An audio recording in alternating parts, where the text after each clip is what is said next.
நண்பர்களுக்கு வணக்கம். MAG TNPSC அகாடமியிலிருந்து முனைவர் மா. விஜய் அலெக்சாண்டர். சூரியனின் புறவெளி ஆய்வு PSLV C59 புரோபா 3 இவற்றை பற்றி காண்போம். சூரியனின் புறவெளியை ஆய்வு செய்வதற்கான ஐரோப்பிய விண்வெளி ஆய்வு மையத்தின் புரோபா 3 செயற்கைக்கோளுடன் இந்தியாவின் PSLV C59 ராக்கெட் வெற்றிகரமாக விண்ணில் ஏவப்பட்டது. இந்திய விண்வெளி ஆய்வு நிறுவனத்தின் அதாவது இஸ்ரோ நிறுவனத்தின் கீழ் செயல்படும் நியூ ஸ்பேஸ் இந்தியா லிமிடெட் நிறுவனம் வெளிநாட்டு செயற்கைக்கோள்களை விண்ணுக்கு அனுப்பும் வர்த்தக நடவடிக்கைகளை மேற்கொண்டு வருகிறது.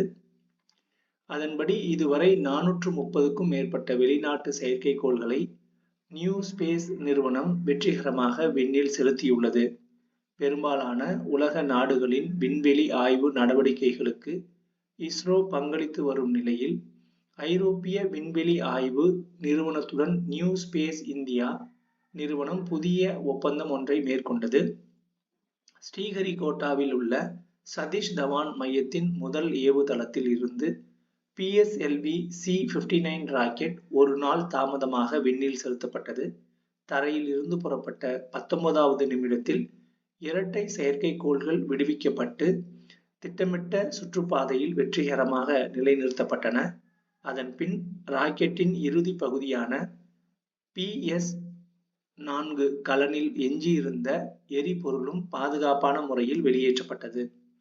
இந்த திட்டத்தில் இடம்பெற்றுள்ள புரோபா 3 செயற்கைக்கோள்கள் 550 கிலோ எடை கொண்டவை.